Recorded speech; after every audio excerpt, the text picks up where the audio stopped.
What's up, guys? Welcome back to another video. Super excited for this one. So if you guys remember, not too long ago, we did the budget-friendly derby cover, the clear anodized gold from the company Nice CNC. Well, today we are going to be doing the opposite side. We're going to be doing the clear anodized gold transmission cover, and it looks like this. So yeah, this thing is made of really good billet aluminum, you guys. It's been anodized in gold finish. It's got that polycarbonate lens, clear lens on there. This one has been holding up very well. As you can see, we have the SDR Max variable pressure clutch from AIM in there. If you want to check out that video, it's just right up there at the top. You can check out that install video as well as the install video for the derby cover.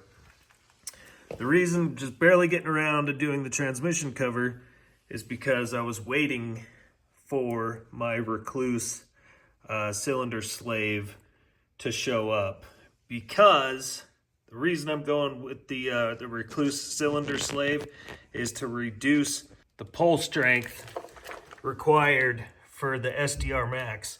It does require quite a bit more pull strength from our clutch, and it should reduce it by about 40%. Because I'll tell you what, I didn't realize just how much more pull that was gonna require with the SDR, but when I got it out on the road and you get it up to about 2,500, 3,000 RPMs, that clutch pull becomes much tighter, I'll tell you that. So stick around and we'll get this off. We gotta loosen up the exhaust and get the old transmission cover taken off. One of the first things we needed to do to remove the transmission cover case is we needed to loosen our head pipe flanges and get the whole exhaust system kind of loosened up so we could wiggle that guy out of there. Unfortunately, with the new see-through cover, it's a little bit thicker than stock. So I'm gonna have to drop the head pipe, or damn near drop the whole head pipe. Hopefully not have to drop the whole thing. I'm hoping I can just get it mostly loose to access that. But next up, gonna be removing the OEM slave cylinder. We're going to be replacing it with our Recluse slave cylinder.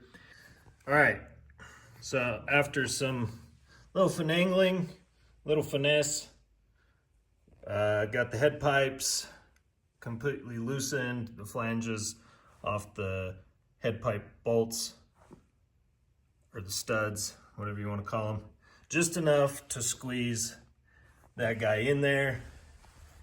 It's nice and fits perfectly.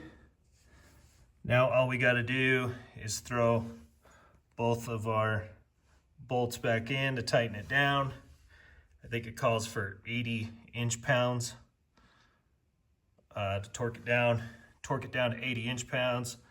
But as you can see our Recluse slave cylinder sitting in there. Nice clear window.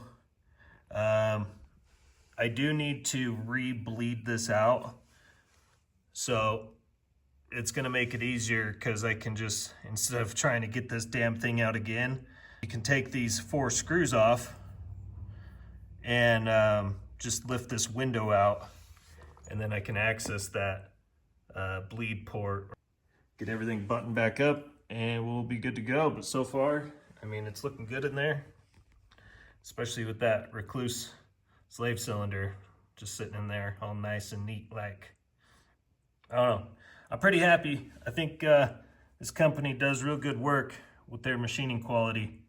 Other than the lettering, I'm not a big fan of the lettering, but it's pretty minimal on this side compared to the derby cover on the other side, where there's writing all the way around the whole thing. So this one's a little more subtle, but can't complain too much for 120 bucks for both covers. So, and the Derby cover is holding up very well. There's no issues with it whatsoever. So I'm gonna get this all tightened up, guys.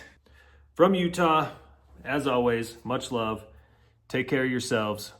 Take care of each other. We'll see you on the next one. Peace out. Bye. I came from the mud. There's